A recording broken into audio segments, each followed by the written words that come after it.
Hi friends, நாம் இன்றைக்கி பார்க்க போகிறது பேய்கள் ஆவிகள்னு சொல்கிறாங்க. அது உண்மைதானா? இந்த 20ஆம் நூற்றாண்டில் இதெல்லாம் நம்புகிற மாதிரியா இருக்குது.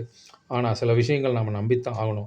ஏன்னா எப்போவெல்லாம் ஒரு குடும்பத்தில் பிரச்சனைகள் வருதோ அப்போ எல்லா மனிதர்களும் ஹாஸ்பிட்டல் போகிறதும், போலீஸ் ஸ்டேஷன் போகிறதும், கோர்ட்டுக்கு அலைவதும், அக்கம் பக்கத்தில் தகராறு, கொலை, கற்பழிப்பு, திருட்டு, கொள்ளை இதெல்லாம் எதனால் நம்ம சுற்றி நடக்கிறது என்று ஒரு மனிதன் கூட ஒரு நிமிடம் கூட யோசிப்பதில்லை.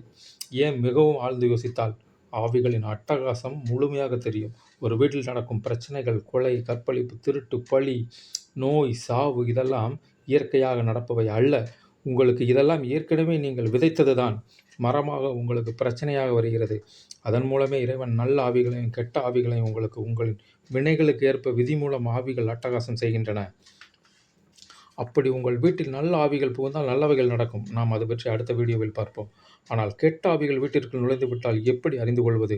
குழந்தைகள் சம்பந்தமில்லாமல் அழும், கண்ணாடி அடிக்கடி உடையும், மனைவி கத்திக்கொண்டே இருப்பார், வீட்டிற்குள் சண்டைகள் வரும், பணம் தங்காது, ஏழ்மை, வறுமை, நோய், திருட்டு, பழி, கொலை இவையெல்லாம் அந்த வீட்டில் நடக்கும். சரி, இதை எப்படி சரி செய்வது என்று தானே கேட்கிறீர்கள். நம்புங்கள், வீட்டை எப்போதும் சுத்தமாக வைக்க வேண்டும். வாரம் ஒருமுறை தண்ணீர் ஊற்றி கழுவ வேண்டும். சாம்பிராணி தூபம் காண்பிக்க வேண்டும்.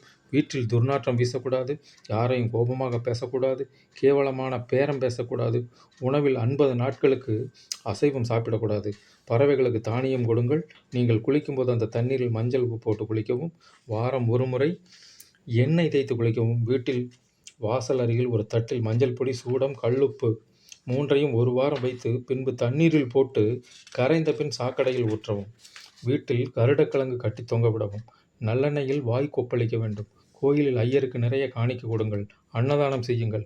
பழைய துணிகள் அனைத்தையும் குப்பையில் போட்டுவிட்டு புது துணி வாங்குங்கள். புதிய தலையணை பாய் வாங்குங்கள். பழைய பாத்திரங்களை வீசிவிட்டு புதிய பாத்திரங்கள் உபயோகப்படுத்துங்கள். எல்லாம் படிப்படியாக மாறும். வாரம் 2 முறை சாம்பிராணி தூபம் போடுங்கள். இவ்வாறு செய்யும் பொழுது ஆவிகள் அந்த வீட்டில் தங்குவதில்லை.